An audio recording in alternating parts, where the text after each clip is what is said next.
Tonight on KGW News, inside the float barn where the magic of the Grand Floral Parade comes together one flower at a time. You walk in day one and you're like, I don't know how this is going to be possible. Plus, the trail of destruction after a man steals an oil tanker and smashes through a Portland neighborhood.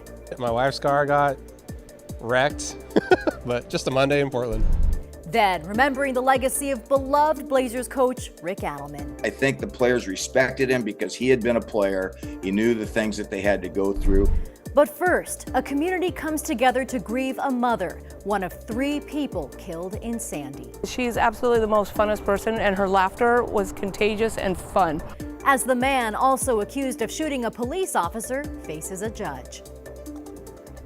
That's our top story tonight. Thanks for joining us. I'm Catherine Cook, in for David. A mother, grandmother, and teenager were all shot and killed in Sandy Sunday afternoon. Investigators say a police officer was also wounded in a shootout with the suspect. Alma McCarty is just back from a vigil for one of the victims. Alma. Yeah, Catherine, as the circumstances around the shooting become more clear, friends say that this was an act of domestic violence, that Jenna Overson Martinez had been trying to break the cycle of abuse and leave a toxic relationship with the suspect. Anybody else need candles? Please come forward. In Clackamas County, friends and neighbors navigate the grief. We want to be with our people and would love on our people and be together in this time of sorrow. Sorrow following the deaths of 37-year-old Jenna Overson Martinez, her mother, Beth Overson, and 16-year-old Coben McClure, who were shot and killed Sunday afternoon in Sandy. Police identified 38-year-old Brian Moore, Jenna's husband, as the suspect. In addition to 3 first-degree murder charges, he's facing attempted aggravated murder for shooting Sandy Police Sergeant Garrett Thornton. And I was like, this is him, right? And he was like, yeah, that's him. And then I just kind of sunk down in my couch and just was like, no, this can't be happening. Shannon Boyette knew Jenna for more than a decade. Friends in recovery, known each other a long time, gone to concerts, camping, all kinds of stuff. Been friends a long time. And Megan Windress was Jenna's sponsor. In March, we were doing step work, and that's part of having a sponsor. You go over steps and stuff, and it was around toxic relationships and narcissism, and she thought he was getting better. She wanted that. She wanted that family life and, you know, have him be there with her and her boys. Outside the recovery center where she spent years attending meetings, dozens who knew Jenna came out to remember her. Her smile and her laugh, the way she showed up for her loved ones, the work she did to be reunited with her son within the past year. We were so excited for her when she messaged us and was like, guess who's back? You know, because when people lose their children due to addiction and stuff, and then they never know whether or not they're going to get that again or not. Yeah. She was so over the moon happy. As they hope for justice, they also hope for change or resources for survivors of domestic violence. The idea of getting restraining orders and no contact orders and all that stuff, it's not that easy. And getting a victim to be able to say, hey, you know what, this has happened to me, and have people hear that is just, you know, that's what I really hope would happen, is that we can change the system. Friends tell me that Jenna was a mother to 5 boys. There's a GoFundMe set up for her youngest sons. We have a link to that on KGW.com. Catherine? Alma, thank you. Investigations are now underway at the Longview paper mill, where a chemical tank ruptured last week, killing 11 employees. Crews have recovered all of the victims' bodies. Washington's Department of Labor and Industries says they have direct access to the accident site. They're trying to determine exactly what went wrong and if any safety violations played a part. The agency says it could take up to 6 months to finish the investigation. We're also learning more about one of the workers who was killed in the accident. John Forsberg worked at the Nippon Dynawave Packaging Company for 15 years. He had 2 kids. His oldest turned 20 the day after the deadly rupture. Forsberg's family set up a GoFundMe to help support the kids. They shared a statement today expressing their gratitude for the community support. John Forsberg was 51 years old. As for the environmental impact of the implosion, the Washington Department of Fish and Wildlife now says about 2,000 dead fish have been recovered from the ditch system next to the plant. They believe most of them died just after the incident due to the initial pH spike in the water triggered by the white liquor chemical leak. High pH, can damage gills and cause them to, lack of oxygen, disrupt normal physiological functions, and then, in some cases cause mortality. Officials believe the impact was isolated to the ditch system and say they've not seen any other wider impacts to wildlife within the Columbia River.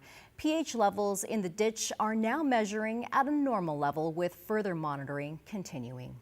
Stay with KGW News as the tank failure investigation is just getting started.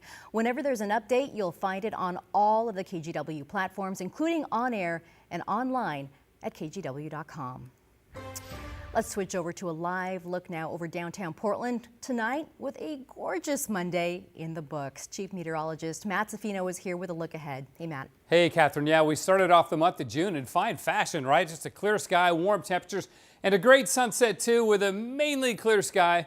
We'll finish this off for you a little bit later on. There's a little preview for you. Portland right now, we're still at 70 degrees. Keep in mind the average high for the 1st of June is 72, so we're only a couple degrees shy of that. Winds out of the west-northwest, not bad at only 10 miles an hour. So let's take a look back in the month of May by the numbers a bit. The average rainfall for the month is about 2.5 inches. We only picked up 0.65 of an inch. It was a really, really dry month of June. In fact, the 9th driest on record in Portland. The driest was back in 1992 when we only picked up 1/10 of an inch during the month of May. So yes, if you thought it was dry, you're right. It was a really dry month. As we look at the warmest day last month, it was the 3rd of May, way back then when we hit 91 degrees. Guess what we're going to hit tomorrow? 91 degrees as we warm up again. So we got a warm one on the way, but Catherine, it's not a very long warm wave. We'll talk more about that in a bit. What are those plans? Thanks, Matt. To get you caught up now on tonight's other headlines, a man is in custody after allegedly stealing an oil tanker this morning and ramming it into several police cars. Police say 34-year-old Tyler Turner stole the truck from Southeast 9th and Ankeny just after 7 a.m. A tracking device inside the vehicle led police to Turner and the truck a short time later. Officers chased the truck across Southeast and Northeast Portland, and it finally ended at Northeast 31st and Emerson after the truck hit several parked cars. Well, I'm trying to work, and then we hear this chaos, and yeah, my 3rd Gen 4Runner got hit, my wife's car got wrecked, but just a Monday in Portland. Just a Monday. Police say Turner got out and ran, but officers caught him a block away. Despite all the damage, no one was hurt. And crews stopped a grass fire tonight near I-84 west of the Dalles. A little less than 3 acres were damaged. Crews say the fire burned on both sides of the railroad tracks along the interstate and noted a train had recently passed through. They're still investigating the exact cause of how it started. And tonight, Governor Tina Kotek directed the DMV to stop issuing undercover license plates to ICE, blaming the agency's, quote, repeated violations of state and federal law. The governor's decision comes after a review of the undercover plate program related to the state's sanctuary laws. It found that giving the plates to ICE could be seen as the state indirectly participating in immigration enforcement. The DMV will continue giving the plates to other state, local, and federal agencies. The governor's office says there are more than 1,200 undercover plates circulating statewide. Former Portland Trailblazers head coach Rick Adelman has died. Adelman led the Blazers to 2 NBA finals in the early 90s. He was known as a player's coach and one of the most respected in the NBA. In the Rip City repository, former Trailblazers coach Rick Adelman is a rampart. His steady leadership foundational in an era when the Blazers came so close to winning it all. Adelman, the NBA confirmed, died Monday at 79. NBA Commissioner Adam Silver calling Adelman a brilliant strategist and teacher of the game and an even better person. The Naismith Hall of Famer was the Blazers head coach for 4 seasons, starting in 1989. That same year, Portland journalist Kerry Eggers took over the Blazers beat at the Oregonian. He was a guy that had great relationships with a lot of players that had problems with other coaches. Eggers says Adelman brought out the best in his players. He collaborated well with assistant coaches and listened to his vets.